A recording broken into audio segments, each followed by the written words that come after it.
A lot of these tech companies, all their income is from advertising. They give away the products and they have advertisers. But if the consumers can't afford to buy products that the advertisers are advertising, then all that ad revenue goes away. And a lot of these tech companies that have these really high multiples, they're going to come crashing down. Crypto family, welcome back to the channel. Aaron here from the Bitcoin Bros coming back at you with another video today. If you're new, we come out with new Bitcoin, crypto, finance related content. And in today's clip, we're going to be talking about Peter Schiff, and he's going to be talking about why we're going to be going into a big depression and who is causing it. Make sure to watch this one to the end and leave your thoughts in the comment section below. The Bitcoin Bros do not agree with Peter Schiff. We do not believe we are going into a recession, but it's always great to get different viewpoints. Let us know what you guys think in the comment section below. Let's go ahead and play the clip. All right, well, there's a lot there, but I think the most pertinent thing that people need to understand before they make any investments, really, particularly now, is inflation and the impact that inflation is going to have on the decisions that they make on their savings and their investment. Because inflation is probably a bigger threat now than it's ever been, and therefore it's a even bigger factor in determining everything that we do, and ultimately what the rewards are going to be, or the returns from your investments. And the reason I think that inflation is a bigger problem now than it's been in the past is because of the fiscal predicament that most of the major governments have, put themselves in. And the fact that all politicians, unfortunately, and this is a fatal flaw in democracy, is that politicians, first and foremost, care about themselves and their own political career and their own reelection. That's what they do for a living. They are career politicians. And so, like anybody else, they're concerned about perpetuating their career.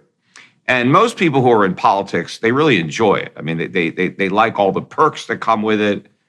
You get a lot of respect if you're United States. You're a congressman, you're a senator. It's a career that a lot of people would aspire to. And once you get there, once you get to Washington, and I'm sure this is true in every country in Europe and all around the world, that you like it, right? You like the lifestyle, you like the prestige that comes with being a government official. So you want to stay there, right? Well, how do you stay in office? Well, you got to keep getting elected. In the United States, we get elections every 2 years, right? So politicians are very concerned about, the polls, and they're constantly got their finger in the air, seeing where the winds are blowing, and they don't want to say anything or do anything that might jeopardize their reelection. And of course, one of the most important things that you need to get reelected is you need a lot of money. You need to spend money on advertising, on television, which is expensive. And so you tend to cater to donors, whether it's a corporation or a union, anyone that can provide a lot of money. You need to do things that are in their interest. And so what is usually sacrificed by these politicians is the national interest. Doing what's right for the country is secondary to doing what's right for themselves, which unfortunately we have now fiat currency, where governments don't need gold, real money. They could just create paper money out of thin air, right? They could just manufacture it digitally, and there it is. That enables governments to spend without collecting taxes. They run these large deficits, and they're able to print the difference and hand out that money so they can give people money without also taking the money away. And now they don't mind taking money away from rich people because, there's not as many of those, right? So they don't lose as many votes, although certain rich people can donate a lot to their campaigns, which often, prevents the taxes from getting too high. But inflation, you asked for the definition. Inflation is really just another tax, because governments create inflation. And inflation is also probably one of the most misunderstood words in the English language, and deliberately so. I think governments around the world kind of led the campaign to redefine inflation. So if you go back to the origin of the word, and if you have a dictionary, even from the 1980s, a Webster's dictionary, you'll get the real definition of inflation. So inflation is an expansion of the money supply. That's all it is. Deflation is a contraction of the money supply. So if you even think about the word inflate, inflate is to expand, like a balloon. If you fill a balloon with air, it expands. So with inflation, what's being expanded is the money supply. And who expands the money supply? Governments.